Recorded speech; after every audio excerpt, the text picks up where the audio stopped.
কেন তাহলে এতগুলা টেকনোলজি প্রতিষ্ঠান গড়ে তুলেছেন যদি তাদের চাকরি দিতে না পারেন?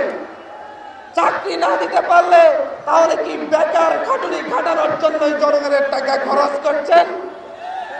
আমরা আপনাদেরকে নিশ্চয়তা দিতে যাচ্ছি, একটা বিষয় লক্ষ্য করছি যে হচ্ছে গত 16 বছরে এদেশের অর্থনৈতিক খাত ধ্বংস করে দেওয়া হয়েছে, এদেশের শিক্ষা ব্যবস্থা ধ্বংস করে দেওয়া হয়েছে, এদেশের স্বাস্থ্য ব্যবস্থা ধ্বংস করে দেওয়া হয়েছে, এদেশের রাজনৈতিক শূন্যতা তৈরি করা হয়েছে, যাতে করে আমরা আমাদের প্রতিটি ক্ষেত্রে দিল্লির গোলামদের উপর নির্ভরশীল হয়ে উঠি।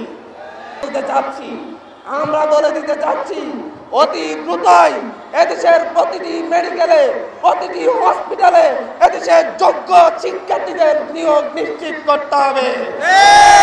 ডাক্তার হোক, সেটা টেকনোলজিস্ট হোক, সেটা ম্যাথসের যে কোনো চিকিৎসা সহকারী হোক, আমাদের প্রতিষ্ঠান আছে কিন্তু তাদের নিয়োগের নিশ্চিত করা হচ্ছে না। আপনারা ভাববেন না এখনো আমাদের দেশের মসনদে আপনার গোলামরা বসে আছে। আপনারা ভেবে থাকবেন না আমাদের এই চিকিৎসা ব্যবস্থা আরো 10 বছর এমন চলতে থাকবে।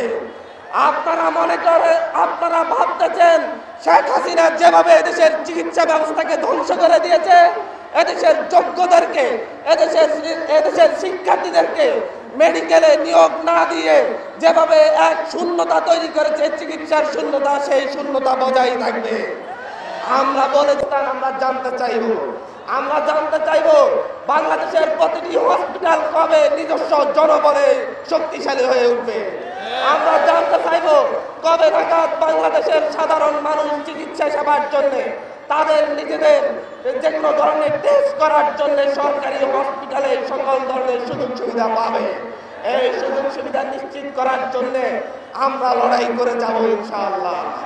আমরা মনে করি এই লড়াইটা শুধুমাত্র মেডিকেল টেকনোলজিস্টদের নয়, এই লড়াইটা এদেশের প্রতিটি চিকিৎসা সুবিধা বঞ্চিত প্রতিটি মানুষের।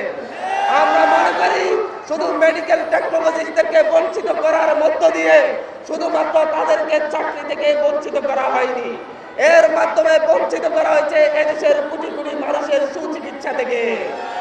আমরা এই সুচিকিৎসা নিশ্চিতের জন্য হলেও এদেশের মেডিকেল টেকনোলজিস্টদের তাদের যোগ্য জায়গায় চাকরির ব্যবস্থা করার জন্য সরকারকে আহ্বান জানাই। কিন্তু নতুন স্বাধীনতার মধ্য দিয়ে বাংলাদেশ আর দিল্লির উপর নির্ভরশীল হয়ে থাকবে না।